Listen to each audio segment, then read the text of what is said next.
أعوذ بالله من الشيطان الرجيم. بسم الله الرحمن الرحيم.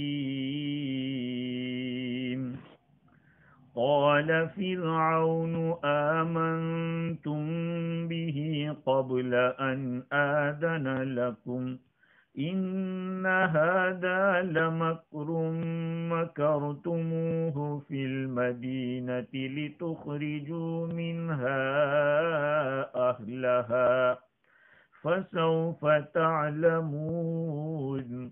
لأقطعن أيديكم وأرجلكم من خلاف ثم لأصلبنكم أجمعين. قالوا إنا إلى ربنا منقلبون وما تنقم منا إلا أن آمنا بآيات ربنا لما جاءتنا ربنا أفرغ علينا صبرا وتوفنا مسلمين.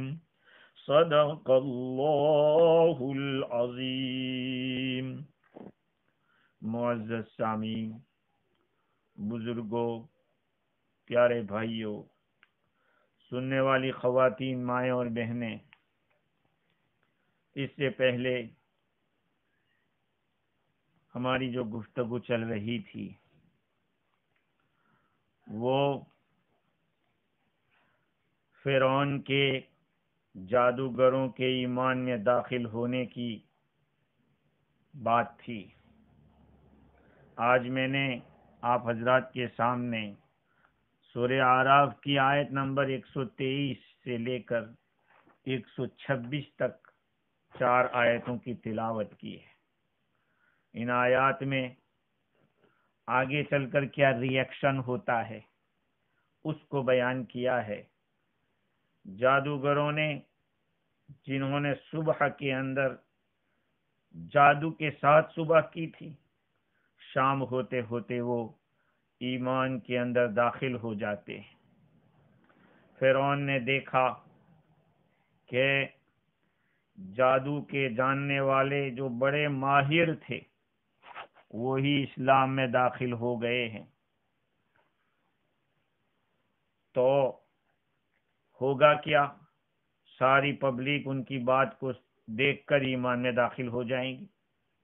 اتنی بڑی جمعیت کے سامنے ایمان میں داخل ہو جانا اور موسیٰ علیہ السلام کے سامنے جھک جانا، اللہ کے سامنے سجدہ ریز ہو جانا، حضرت موسیٰ علیہ السلام پر ایمان لے آنا، اس بات نے فرعون کو خطرے میں ڈال دیا کہ یہ واقعہ دوسرے لوگوں کے لیے ایک بڑی حجت بن جائے گی کہ موسیٰ کی جو نبوت ہے وہ صحیح ہے.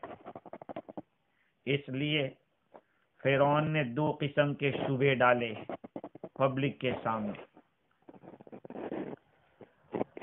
علامہ آلوسی بغدادی علیہ الرحمہ نے لکھا ہے کہ جو جادوگر سجدے میں ڈالے گئے تھے وہ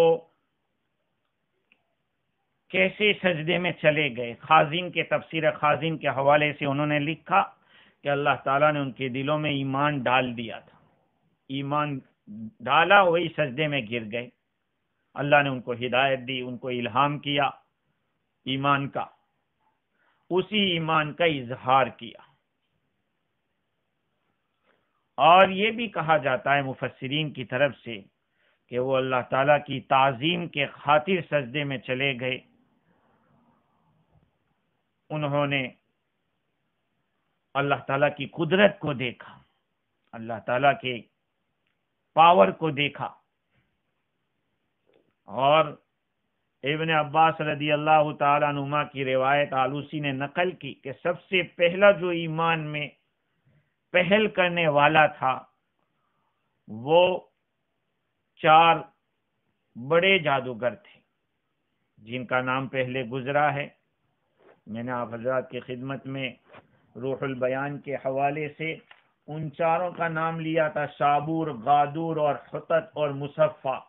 یہ 4 پہلے ایمان میں داخل ہو گئے.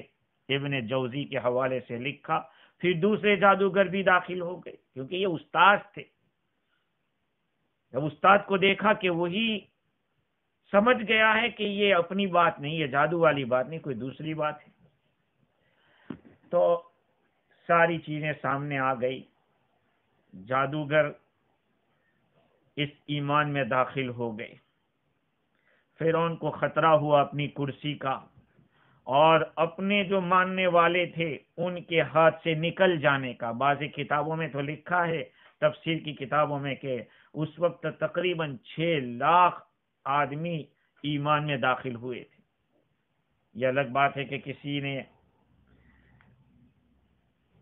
قرطبی کے حاشیے کے اندر یہ بات لکھ دی کہ یہ اسرائیلی روایت ہے. اکثر تفسیر میں لکھا ہے 6 لاکھ لوگ اسلام میں داخل ہوئے. تو ان کا کہنا ہے کہ قرآن مجید میں انہا لشرذمۃ قلیلون ایک تھوڑی سی جماعت قرار دیا تھا. فرعون نے کہا تھا کہ موسیٰ کے ساتھ ایک تھوڑی سی جماعت ہے. ارے فرعون کے ساتھ جتنے لاکھوں ہوں گے اس کے مقابلے میں 6 لاکھ تو تھوڑے ہی کہلائیں گے. خیر، 6 لاکھ لوگ ایمان میں داخل ہو گئے. تو فرعون نے سوچا کہ ان لوگوں کے ساتھ کوئی اس طرح کی بات کرنی چاہیے کہ لوگ سمجھ جائیں کہ یہ موسیٰ کا معجزہ نہیں ہے بلکہ یہ کوئی ملی بھگت ہے. اللہ تعالیٰ اسی کو بیان کرتے ہیں، قال فرعون آمنتم به قبل ان آذن لکم. فرعون نے کہا کہ کیا تم لوگ اس پر ایمان لے آئے قبل اس کے کہ میں تم کو اجازت دوں. فرعون گھبرایا ہوا تھا، کہیں ایسا نہ ہو کہ ساری رعیت مسلمان ہو جائے. تو اس نے ایک مضمون تیار کیا، اور وہ بھی دیکھیے عجیب بات ہے، وہ فرعون جس کے سامنے وہ ذلیل ہوا ہے ان سے تو کچھ کہتا ہی نہیں. موسیٰ علیہ السلام اور ہارون علیہ السلام سے تو کچھ بھی نہیں کہتا، اپنے ہی آدمیوں کے اوپر وہ آواز گرا رہا ہے، نکال رہا ہے آواز کہ یہ تو ایک مکر ہے جس کو تم نے شہر میں تیار کیا ہے تاکہ یہاں کے رہنے والوں کو نکالو. یہ ایک سیاسی چال تھی، اس کی سیاسی چال تھی. پریشانی فرعون کے اوپر اتنی تھی کہ اس نے جس مقصد کے پیش نظر یہ مناظرہ رکھا تھا اور مقابلہ رکھا تھا موسیٰ اور ہارون علیہ السلام کے ساتھ، اس وقت جو جادو کے بڑے بڑے اقتدار کے مالک تھے وہی موسیٰ علیہ السلام کی ٹیم میں آ کے بیٹھ گئے. اس نے اس پر سراسیمگی تھی، پریشانی تھی. اس نے اپنی پریشانی کو چھپایا اور ایک چالاک ہوشیار سیاستدان اور پولیٹیشین کی انداز میں اس نے ایک وار کیا، باغیانہ الزام لگایا ان جادوگروں پر کہ تم نے حضرت موسیٰ کے ساتھ خفیہ سازش کر کے یہ کام اپنے ملک و ملت کو نقصان پہنچانے کے لیے کیا ہے. یہ تمہاری سازش ہے. کیا ہم میدان میں آئیں گے، پہلے ہم پوچھیں گے آپ کو کہ کیسا تم ڈالتے ہو یا ہم ڈالتے ہیں، آپ کہنا کہ تم ڈال دو، ہم ڈالیں گے پھر تم ڈالنا. اس طرح سے تم بازی مان لینا اور ہم اسلام کا مسلمان ہو جائیں گے. یہ جادوگروں کو خطاب کر کے کہہ رہا ہے. تو پہلا شبہ اس کا یہ تھا کہ تم نے موسیٰ کے ساتھ ملی بھگت کر لی ہے کہ ایسا کریں گے، ہم ایمان لے آئیں گے اور آپ کی نبوت کا اقرار کر لیں گے، اس طرح سے ہمارا کام بن جائے گا. اس لیے کیا کہہ رہا ہے، ان هذا لمکر مکرتموہ فی المدینۃ لتخرجوا منها اہلها. یہ تمہاری ایک خفیہ تدبیر ہے جس کو تم نے تیار کیا شہر کے اندر، مصر کے اندر. ابن کثیر رحمۃ اللہ علیہ فرماتے ہیں کہ مطلب یہ ہے کہ تمہارا ہار جانا اور موسیٰ کا جیت جانا یہ تمہارے آپس کے مشورے سے ہے. آپس کی رضامندی سے ہے. بعض قرآن مجید کی ایک آیت میں یہ بھی اس نے کہا ہے اِنَّهُ لَكَبِيرُكُمُ الَّذِي عَلَّمَكُمُ السِّحْرَ، یقیناً وہ تمہارا وہ بڑا ہے جس نے تم کو جادو سکھایا ہے. ابن کثیر فرماتے کہ اگر اس میں تھوڑی سی بھی عقل ہوتی سوچنے والوں میں تو سمجھ سکتے تھے کہ یہ لوگ آئے سیدھے فرعون کے پاس گئے، دعوت دی اور اپنا معجزہ دکھایا. اس معجزے پر انہوں نے فرعون نے اور دوسرے لوگوں نے تیاری کی، اپنے آدمیوں کو بلا لائے. نہ موسیٰ علیہ السلام کسی اور سے ملے. یہ تو پکی بات ہے. گویا کہ فرعون نے فکسنگ کا ایک اعتراض کیا. آج کل بھی تو جو کرکٹ کھیلی جاتی ہے اور کئی سالوں سے ایسا ہوتا ہے کہ جس ٹیم کے ساتھ اپنا فیور ہو، جو اپنی فیورائٹ ٹیم ہو، اگر وہ ہار جاتی ہے تو کہتے ہیں کہ پیسے کھا لیے انہوں نے، پیسے بنا لیے. وہ تو فکسنگ لگتا ہے. تو فرعون نے جو پہلا الزام لگایا وہ فکسنگ کا الزام تھا کہ تمہارا ایک پلان ہے. اور پھر کیا کہا اس نے کہ تم ایمان لے آئے میری اجازت سے، میں تم کو اجازت دوں اس سے پہلے. تو کیسے اجازت دے گا؟ وہ کہاں اجازت دینے والا تھا؟ یہ گویا کہ ڈانٹ پلا رہا ہے اور تنبیہ کر رہا ہے. اپنی اجازت سے پہلے ایمان لانے کا ذکر کر کے لوگوں کو یہ یقین دلانے کی کوشش کر رہا ہے کہ ہم خود بھی یہی چاہتے تھے کہ موسیٰ کا حق پر ہونا واضح ہو جائے تو ہم بھی ان کو مانیں گے اور لوگوں کو بھی اجازت دیں گے کہ مسلمان ہو جائے. لیکن تم لوگوں نے جلد بازی کی اور حقیقت کو سوچے بغیر ایک سازش کے شکار ہو گئے. گویا کہ اس نے لوگوں کا ذہن اس طرح سے خراب کیا کہ موسیٰ علیہ السلام کی جو فتح ہے وہ کسی معجزے کی وجہ سے نہیں ہے بلکہ ایک سازش کے تحت ان کی فتح ہوئی ہے. گویا کہ یوں چاہتا ہے کہ تم جیسے پہلے مجھے خدا مانتے تھے مانتے رہنا، یہ کوئی پوری پکی بات نہیں ہوئی ہے. قدیم گمراہی میں رکھنے کا ایک انتظام کیا ہے. یہ پہلی بات ہوئی. وہ کبھی اجازت دینے والا تھا ہی نہیں، یہ بات بھی یاد رکھیں. کیونکہ فرعون کا جو دعویٰ تھا کہ انا ربکم الاعلی، میں سب سے بڑا رب ہوں، اگر فرعون خدا ہوتا تو کہاں ممکن تھا کہ وہ اجازت دیتا کہ اچھا ٹھیک ہے ایمان لے آؤ. اس لیے کہ موسیٰ علیہ السلام تو فرعون کی طرف تھوڑی دعوت دیتے ہیں، وہ تو اللہ کی طرف دعوت دے رہے.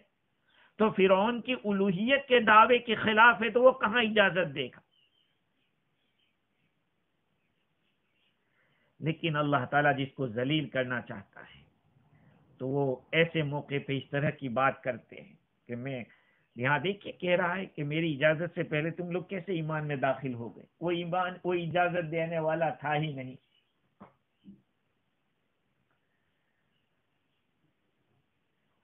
اور اب سوال یہ ہوتا ہے کہ اس نے کیسے یہ کہا کہ تمہارا مکر ہے، تمہاری تدبیر ہے. اس کا جواب یہ ہے کہ میں نے پہلے بھی عرض کیا تھا، لیکن اس وقت میں نے راوی کا نام نہیں کہا تھا.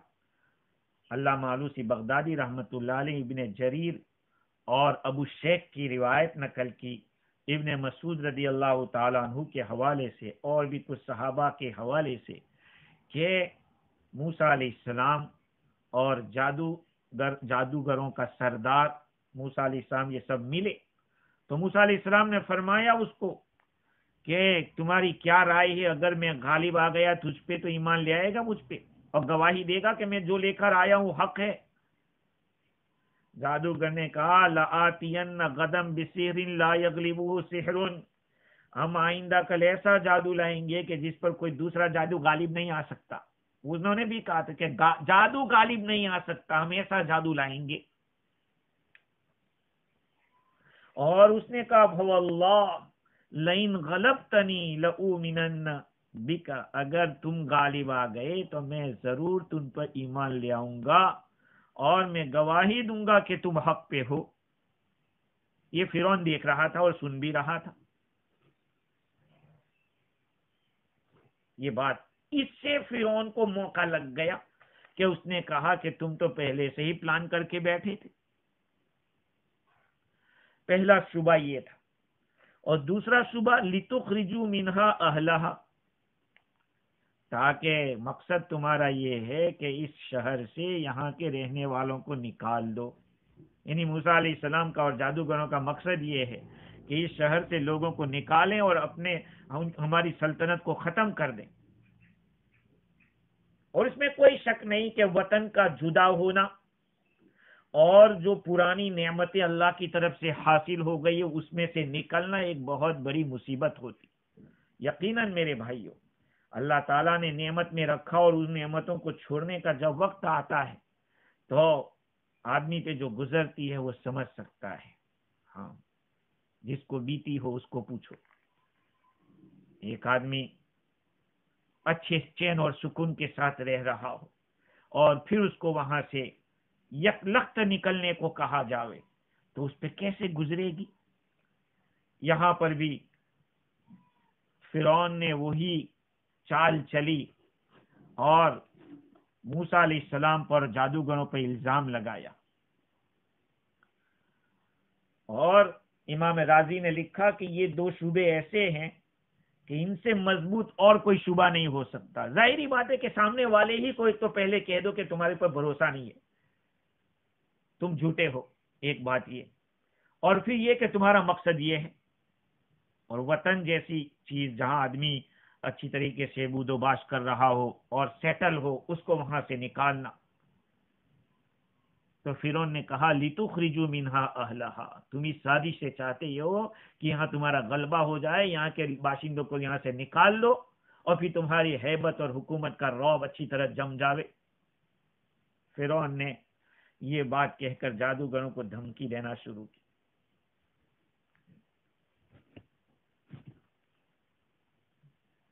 کیا دھمکی؟ آگے اللہ تعالیٰ فرماتے ہیں فَسَوْفَ تَعْلَمُونَ، تمہیں پتہ چل جائے گا۔ فَسَوْفَ تَعْلَمُونَ یہ ایک اجمالی دھمکی ہے، میں دیکھ لوں گا، تم نے جو کیا ہے اس کا انجام تمہیں پتہ چل جائے گا، تم جان لو گے کہ کیا ہوا نتیجہ۔ یہ تو ایک اجمالی طور پر اس نے دھمکی دی ہے، تفصیلی دھمکی آگے آ رہی ہے۔ لَأُقَطِّعَنَّ أَيْدِيَكُمْ وَأَرْجُلَكُمْ مِنْ خِلَافٍ ثُمَّ لَأُصَلِّبَنَّكُمْ أَجْمَعِينَ، میں تمہارے ہاتھ اور پاؤں کو الٹے کاٹ دوں گا، اللہ کی قسم، ضرور بھی ضرور میں تمہارے ہاتھ اور پاؤں کو الٹے کاٹوں گا، پھر تم سب کو سولی پہ چڑھاؤں گا۔ یہ دو اس نے دھمکیاں دی ہے، پہلے اجمالی تھی اور اس نے اسی پر بس نہیں کیا، کہا اب تفصیلی دھمکی دے رہا ہے۔ بعض مفسرین نے لکھا ہے کہ سب سے پہلے سولی چلانے کا جو سزا یا جو کام کیا ہے وہ فرعون نے کیا ہے۔ کئی تفسیروں میں نے دیکھا، لیکن ابن عباس رضی اللہ عنہما کی بھی روایت ہے کہ سب سے پہلے سولی پہ چڑھانے والا یہ اور الٹے ہاتھ پاؤں کاٹنے والا یہ، لیکن میری چھوٹی زبان بڑی بات ہو جائے گی۔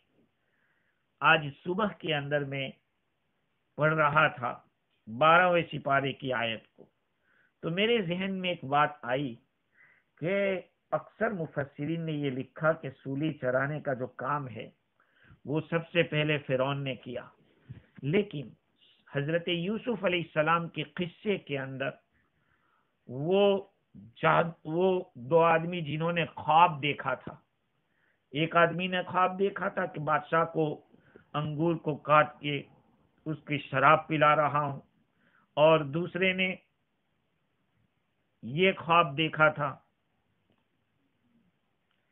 انی ارا احمل فوق راسی خبزا تاکل الطیر من، میں اپنے سر کے پر روٹیوں کا ٹوکرا اٹھا کے جا رہا ہوں، اس میں سے پرندے کھا رہے ہیں۔ حضرت یوسف علیہ السلام نے ان دونوں کی خواب کی تعبیر کو آخر میں بیان کیا. یا صاحبی السجن اما احدکما فیسقی ربہ خمرا واما الاخر فیسلب فتأکل الطیر منہ. اے میرے جیل کے ساتھیوں، تم میں سے ایک بادشاہ کی خدمت کرے گا، شراب نچوڑ کے پلائے گا، اور دوسرا اس کو سولی پہ چڑھایا جائے گا جس سے پرندے کھانیں گے، اس کو نوچیں گے. تو میرے ذہن میں یہ بات آئی کہ حضرت یوسف علیہ السلام کا زمانہ موسیٰ علیہ السلام سے بہت پہلے کا زمانہ ہے، کیونکہ یہ تو یعقوب علیہ السلام کے بیٹے ہیں، اور اس کے کئی مدت کے بعد یوسف علیہ السلام کا ظہور ہوا ہے.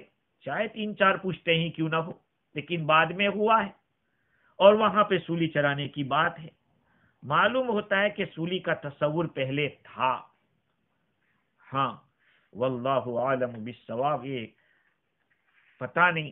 ہاں، یہ اگر بات ایسی ہو کہ الٹے ہاتھ پاؤں کاٹنا اور پھر سولی پہ چرانا، اس طرح کا کام اس نے پہلے کیا ہو، یا یہ کہ الٹے ہاتھ پاؤں کاٹنے کی جو سزا یہ اس نے تجویز کی ہو. لیکن بہت سارے لوگوں نے صرف سولی چرانے کی سزا کو بھی اس کو ہی پہلا قرار دیا کہ فرعون نے ہی یہ دھندے شروع کیے تھے.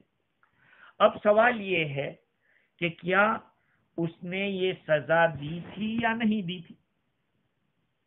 وہ ایسا کر سکا تھا یا نہیں؟ یہ تو اس نے وارننگ دی ہے دونوں طرف. مطلب یہ کہ ہاتھ اگر رائٹ کاٹے گا تو پاؤں لیفٹ کاٹے گا، اگر ادھر کا پاؤں تو ادھر کا ہاتھ، ادھر کا ہاتھ تو ادھر کا پاؤں، اس طرح سے الٹا کاٹنے کا. دونوں جہت میں سے مطلب یہ ہے کہ آدمی کسی کام کا نہ رہے. ہاں، یہ اس کا ارادہ تھا. اس بارے میں مفسرین کی 2 جماعت ہیں. ایک جماعت کا کہنا یہ ہے کہ اس نے سزا دی تھی. دوسری ایک جماعت کا کہنا یہ ہے کہ اس نے وہ سزا نہیں دے سکا تھا. دونوں اور قرآن مجید میں صریح حدیث میں کوئی اس طرح کی بات کلیئرلی نہیں ملتی کہ ان جادوگروں کو سزا دی گئی تھی. اب جنہوں نے یہ 2 منطوی اختیار کی ہے، بعضوں نے کہا کہ دی تھی، ان کی دلیل، ان کا کہنا یہ ہے کہ آگے چل کے اللہ تعالیٰ فرماتے ہیں فرعون کے سرداروں نے فرعون سے کہا تھا کہ فرعون، تو موسیٰ اور اس کی قوم کو ایسے ہی چھوڑ دے گا؟ یہ زمین میں فساد پھیلائیں گے، تجھے اور تیرے معبودوں کو چھوڑ دیں گے. یہ بات کہی تھی. اگر تو ان جادوگروں کو اور ان کی موسیٰ کی قوم کو زندہ چھوڑ دے گا اور قتل نہیں کرے گا تو پھر وہ اس طرح کی بات کرتے رہیں گے. اور یہ بھی کہا تھا کہ ان کی طرف سے فساد ہوتا رہے گا. اس کو قرآن نے بیان کیا ہے. دوسری بات یہ ہے کہ دوسری دلیل ان کی یہ ہے، ربنا افرغ علینا صبرا. جادوگروں نے اللہ تعالیٰ سے یہ دعا کی تھی کہ اللہ ہمارے اوپر صبر کو انڈیل دے. گویا کہ ان کے اوپر اتنی بڑی سخت مصیبت اور آزمائش آئی تھی کہ اللہ تعالیٰ سے مکمل صبر کا سوال کر رہے. اس کا تو جواب ہو سکتا ہے،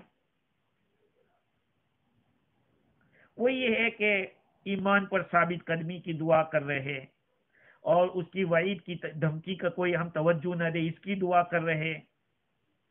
اور تیسری جو دلیل ہے وہ یہ ہے کہ ابن عباس رضی اللہ عنہ سے منقول ہے کہ اس نے وہ کیا، ان کے ہاتھ اور پاؤں الٹے کاٹے. وہ تھا بھی ایسا سخت قسم کا، اور مقصد بھی اس کا یہ تھا کہ موسیٰ علیہ السلام کا دین غالب نہ ہو، اور اس کے پیش نظر اس کو یہ کرنے میں وہ سوچ رہا تھا کہ میرا فائدہ ہوگا، کہ ان کے دین کو موسیٰ کے دین کو فروغ نہیں ہوگا، موسیٰ علیہ السلام کے. دوسری جماعت یہ کہہ رہی ہے کہ فرعون سے یہ نہیں ہوا، اللہ تعالیٰ نے ان کی دعا کو قبول کر لی. دعا تھی کہ وَتَوَفَّنَا مُسْلِمِينَ، اللہ ہمیں مسلمان ہونے کی حالت میں اپنی طرف سے موت دینا، قتل کے ذریعے یا اس طرح سے ہاتھ پاؤں کاٹ کے نہیں. یہ بھی ایک دلیل ہے ان لوگوں کی. واللہ عالم بالصواب، اس نے کیا یا نہیں وہ اللہ زیادہ جانتے ہیں. اب دیکھیے اللہ تعالیٰ کا کیسا نظام ہے. اس طرف ابن عباس رضی اللہ عنہ، عبید ابن عمیر اور قتادہ ابن جریج فرماتے ہیں کہ یہ جادوگر صبح کے وقت تو جادوگر تھے، لیکن دن کے آخری حصے کے اندر شہید ہو گئے. اس سے بھی پتہ چل رہا ہے کہ ان کو قتل کیا گیا تھا. آگے اللہ تعالیٰ فرماتے ہیں کہ جب فرعون نے کہا کہ میں تم لوگوں کے ہاتھ پاؤں الٹے کاٹ دوں گا اور تم لوگوں کو سب کو سولی پہ چڑھا دوں گا، قالوا انا الى ربنا منقلبون، جادوگروں نے کہا، موسیٰ علیہ السلام پر ایمان لانے والوں نے کہا کہ یقیناً ہم اپنے رب ہی کی طرف لوٹنے والے ہیں، ہم اپنے رب ہی کی طرف لوٹنے والے ہیں. اگر تو ہمیں قتل کر دے گا کوئی پرابلم نہیں، کوئی مذائقہ نہیں، ہم اپنے رب کے پاس چلے جائیں گے جہاں ہمیں ہر طرح کی راحت ملے گی. جادوگر چونکہ فرعون کا جو دبدبا اور شیطانیت اس کی تھی، اس سے وہ ناواقف تو تھے نہیں، وہ جانتے تھے کہ یہ کتنا نکما اور سخت دل کا ہے. اس لیے یہ نہیں کہا کہ ہم تیرے قابو میں نہیں آئیں گے یا ہم مقابلہ کریں گے. اس کی دھمکی کو صحیح مان کر یہ جواب دیا کہ مانا کہ تو ہر قسم کی سزا ہمیں دینے پر قادر ہے دنیا میں، مگر دنیا کی زندگی ہی کو ایمان لانے کے بعد کوئی چیز ہم نہیں سمجھتے. دنیا کی زندگی ہے کیا؟ دنیا سے تو گزر جائیں گے، اس سے بہترین زندگی ملے گی، ہمیں اپنے رب کی ملاقات نصیب ہوگی. یہ ایک مطلب ہے. علامہ آلوسی بغدادی رحمت اللہ علیہ نے انا الی ربنا منقلبون اس میں 3 احتمال بتلائے. انا الی ربنا منقلبون کے معنی ہم جو ایمان لائے ہیں وہ اپنے رب کی رحمت اور اس کے ثواب کی طرف لوٹنے والے ہیں. وہ تو بڑی خوشی کی بات ہے. یہ ابن ابی حاتم اور ابن ابی حاتم نے ابن جبیر رحمۃ اللہ علیہ کے حوالے سے لکھا کہ جادوگر لوگ جب سجدے میں گر گئے، انہوں نے ان منزلوں کو، ان عمارتوں کو، ان درجات کو دیکھا جو ان کے لیے تیار کیے جا رہے تھے. اور امام اوزائی کے حوالے سے تو لکھا کہ یہ سجدے میں تھے اور ان کے سامنے جنت کو بلند کیا گیا، انہوں نے جنت کو دیکھ لیا. تو انا الی ربنا منقلبون اگر جادوگروں کی طرف بات جاوے کہ جادوگروں نے کہا اور اپنی ذات کو مراد لیا ہے کہ ہم تو اللہ کی طرف جائیں گے، اپنے رب کی رحمت کی طرف جائیں گے. ایک مطلب تو یہ. ایک مطلب یہ بھی ہو سکتا ہے کہ مرنا تو سب کو ہے، ہمیں بھی مرنا ہے، تمہیں بھی مرنا ہے، ہم سب مر جائیں گے.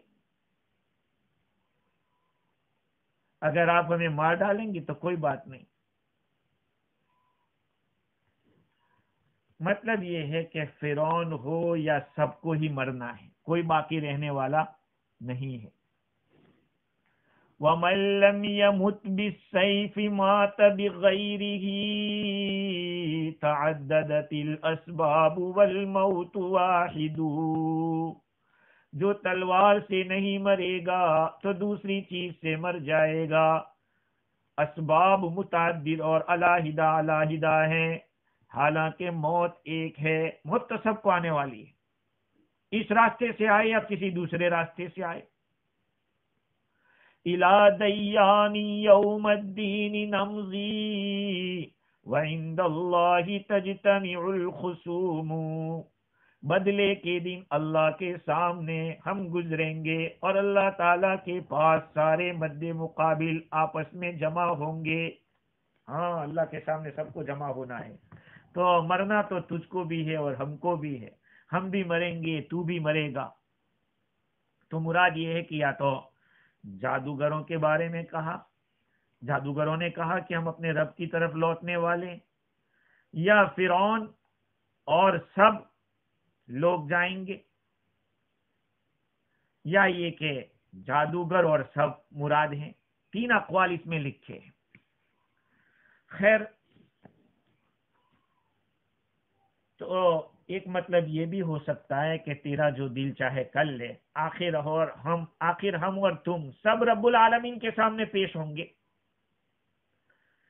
فَاقْضِ مَا أَنْتَ قَاضٍ إِنَّمَا تَقْضِي هَٰذِهِ الْحَيَاةَ الدُّنْيَا، تجھے فیصلہ جو کرنا ہو کر ڈال، تو دنیائی زندگی میں فیصلہ کر سکتا ہے، آخرت کا فیصلہ تو ہمارے رب کے پاس ہے۔ تیرا غصہ تو اگر ظاہر کرے گا یا تیرے غصے کو تو یہاں پہ استعمال کرے گا تو ہماری دنیا کی زندگی ختم ہو سکتی ہے، مگر ایمان لانے کے بعد ہماری نظر میں اس دنیاوی زندگی کی کوئی قیمت نہیں ہے، جو ایمان لانے سے پہلے تھی، کیونکہ ہمیں معلوم ہو گیا کہ یہ زندگی راحت یا کلفت کے ساتھ گزر جائے گی۔ فکر اس زندگی کی ہونی چاہیے جس کے بعد موت نہیں ہے، جس کی راحت ہمیشہ ہمیش کے لیے ہے، اور جہاں کی تکلیف ہمیشہ کی تکلیف ہے۔ آپ سوچئے ان کے حالات پہلے کیا تھے اور آج کیسے۔ پہلے یہ حالات تھے کہ فرعون جیسے نکمے آدمی کو خدا مانتے تھے، اللہ تعالیٰ کی عظمت سے بالکل ناآشنا ناواقف تھے، لیکن اچانک ایسا انقلاب آیا کہ سارے عقیدے جو برے عقیدے تھے اس سے یکسر توبہ کر لی، اور دین حق میں اتنے پختہ ہو گئے کہ جان دینے کے لیے تیار ہو گئے۔ یہ ایمان کی قوت اور جہاد فی سبیل اللہ کی ہمت ان میں پیدا ہو گئی۔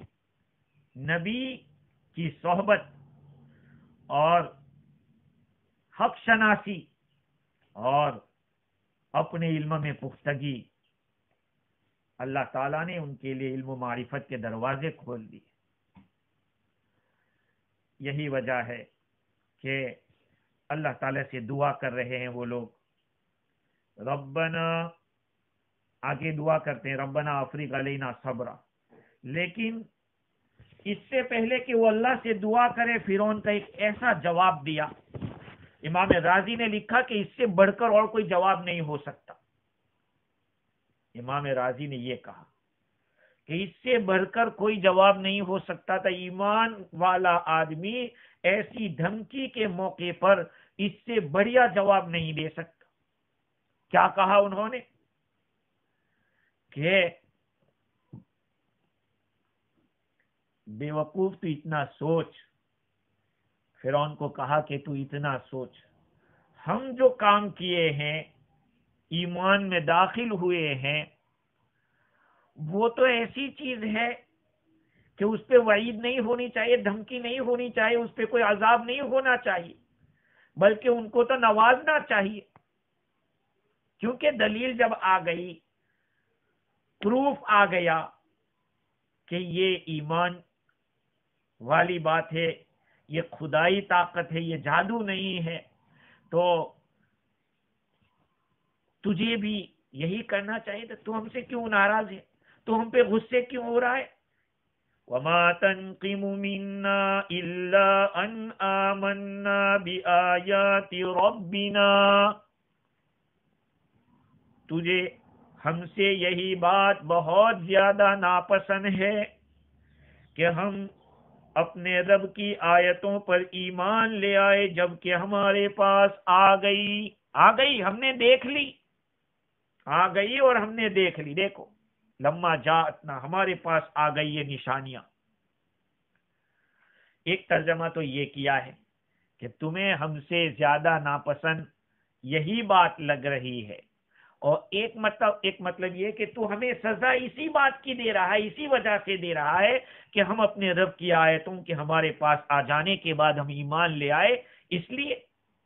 اب دونوں مطلب جو بھی ہو، دونوں معنی صحیح ہے، اس معاملے میں فرعون کی جو لالچ تھی یا دماغ میں یہ تھا کہ ان کو میں دھمکاؤں گا تو یہ ایمان سے باز آ جائیں گے اور ڈگمگائیں گے، پیچھے ہٹ جائیں گے، کہا کہ نہیں، تو یہ سوچتا ہے، جا تو پھر ہم اپنے رب سے دعا کرتے ہیں، ربنا افرغ علینا صبرا، اے ہمارے رب تو ہمارے اوپر صبر کو انڈھیل دے۔ پانی بدن کے اوپر جب ڈالا جاتا ہے اوپر سے نیچے تک پورا پانی، کوئی حصہ خشک نہ رہنے پائے تاکہ پورے بدن کو ٹھنڈک مل جاوے، پانی پورے بدن پہ آدمی بہاتا ہے۔ انہوں نے بھی لفظ بھی اللہ تعالیٰ سے ایسی دعا مانگی، ربنا افرغ علینا صبرا، اے اللہ تو ہمارے اوپر صبر ایسا بہا کہ جیسے پانی، آدمی پانی کے اندر گھس جاتا ہے اور پانی اس کے پورے بدن کو لگ جاتا ہے، کا ایسا صبر ہونا چاہیے جو صبرن تامن کا کثیرن ہونا چاہیے، کوئی بدن کے کسی عضو سے بے صبری کا ظہور نہ ہو، تو ہمارے اندر اتنا صبر ڈال لے، ایک مطلب یہ۔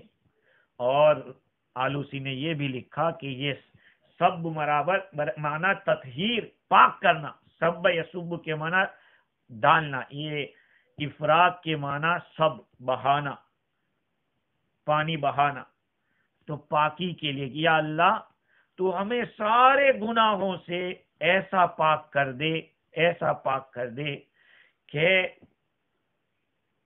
کسی قسم کی بے صبری نہ ہو، فرعون کی دھمکی کے اوپر بھی ایسا صبر دے کہ بس سراپا صبر ہو جائے۔ امام رازی نے اس مقام کے اوپر 3 فوائد لکھے۔ ایک فائدہ تو یہ لکھا کہ ان لوگوں نے مکمل صبر مانگا ہے، یہ نہیں کہا کہ اللہ ربنا انزل علینا صبرا، اے اللہ تو صبر اتار دے، نہیں، افریغ علینا صبرا، ہم کو صبر کے اندر، صبر ہمارے پورے بدن کے اندر لگ جائے۔ ایک مطلب یہ ہے کہ صبر ذرہ برابر باقی نہیں رہنا چاہیے، ہمیں پورا صبر مل جانا چاہیے، تھوڑا صبر نہیں مانگا، پورا صبر مانگا، اور وہ بھی صبرن کو گرامر کے اعتبار سے نکیرہ لائے تاکہ وہ صبرن کاملن تمامن تامن پورا صبر ہو۔ اور تیسری بات راضی نے لکھی کہ صبر ان کی طرف سے ہوگا، بندوں کی طرف سے، ان کے اعمال سے ہوگا، اور انہوں نے اللہ سے مانگا، وہ جانتے تھے۔ یہ دلالت کر رہا ہے اس بات کے اوپر کہ بندے کا فعل اللہ کی توفیق کے بغیر نہیں ہوتا، اللہ کے قضاء اور قدر اور تخلیق کے بغیر نہیں ہوتا، تو اللہ سے مانگا کہ اللہ حالات تو آئے ہیں لیکن صبر کی توفیق تجھے دینا ہے، صبر تیرے ہاتھ میں ہے۔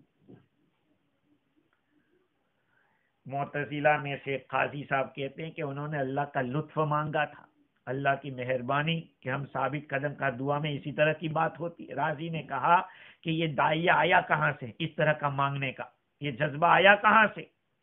کہا اللہ کی طرف سے۔ کہا وہی تو ہم کہہ رہے ہیں کہ صبر بھی اللہ ہی دے گا، یہ مانگنے کی توفیق بھی وہی دیتا ہے۔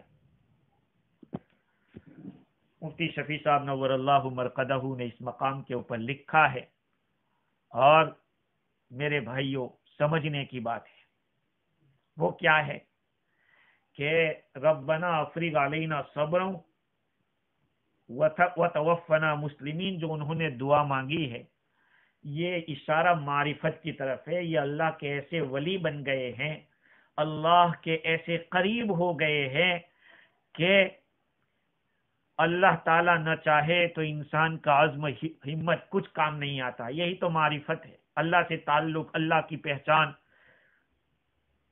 اسی لیے تو ثابت قدمی کی دعا مانگ رہے ہیں، اور یہ دعا جیسے یوں سمجھو کہ اللہ تعالیٰ کی معرفت کا رزلٹ ان کو ملا ہے، نتیجہ ہے۔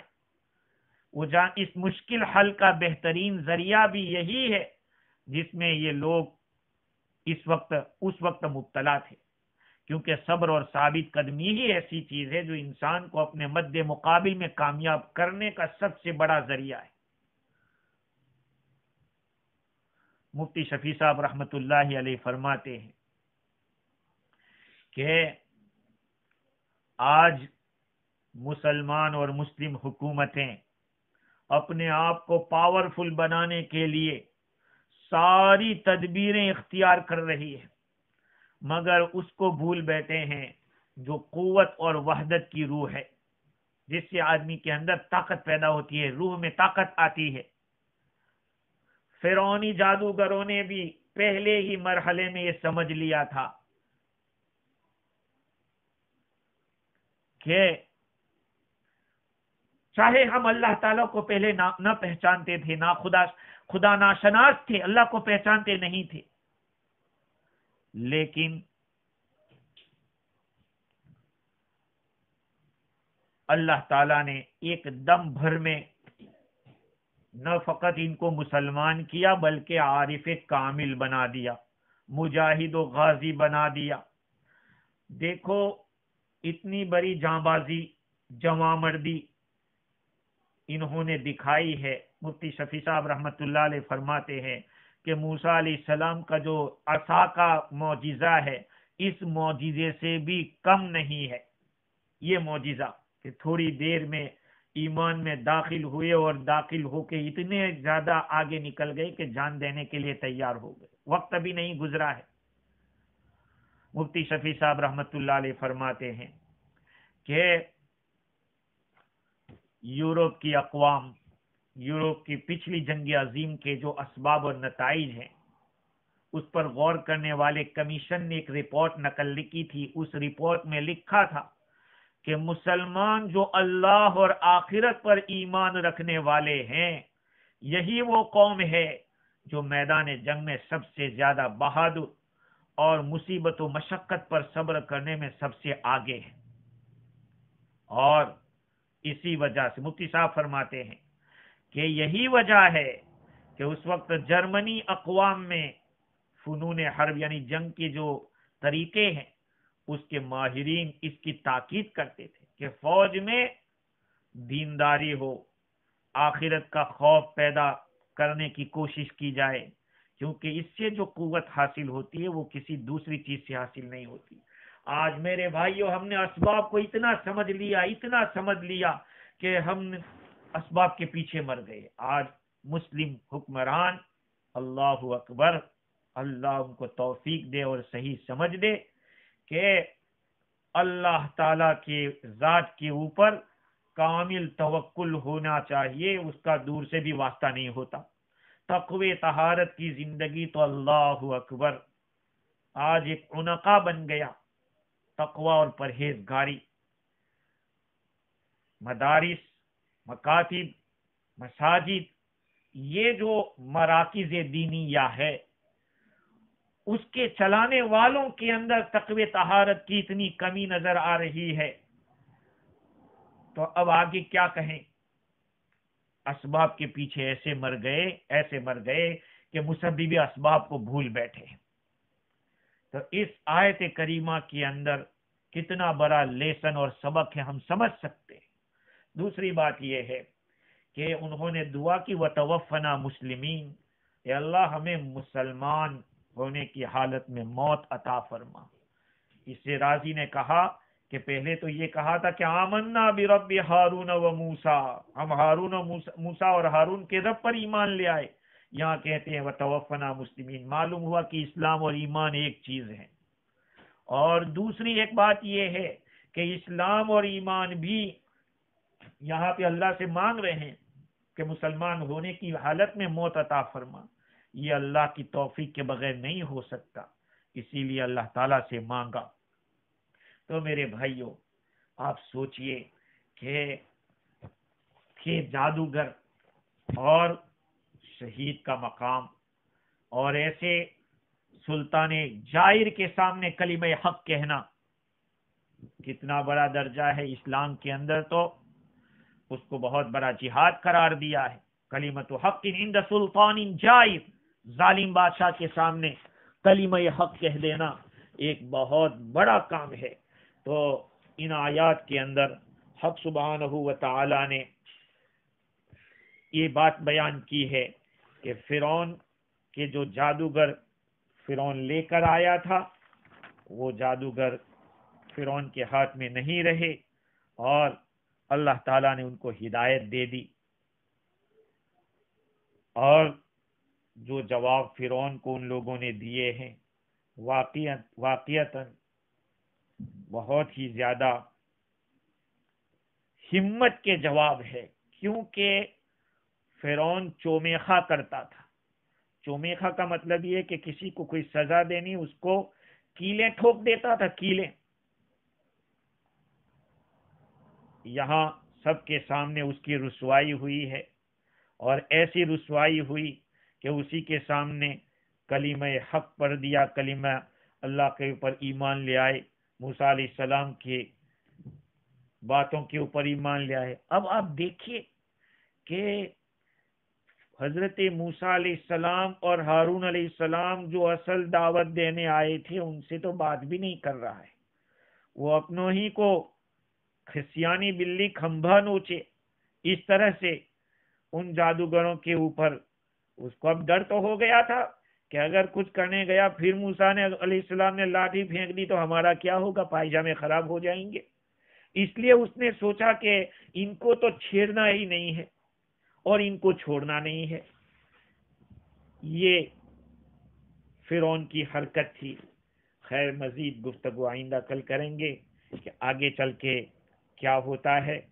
اللہ تعالی مجھے بھی اور آپ کو ثابت قدمی عطا فرماوے اور استقامت کے ساتھ شریعت مطہرہ پر، آقا صلی اللہ علیہ وسلم کی سنتوں پر زندگی گزارنے کی توفیق عطا فرماوے اور تادم آخر موت تک اس پہ ہم کو جماؤ عطا فرماوے. وآخر دعوانا ان الحمد للہ رب العالمین.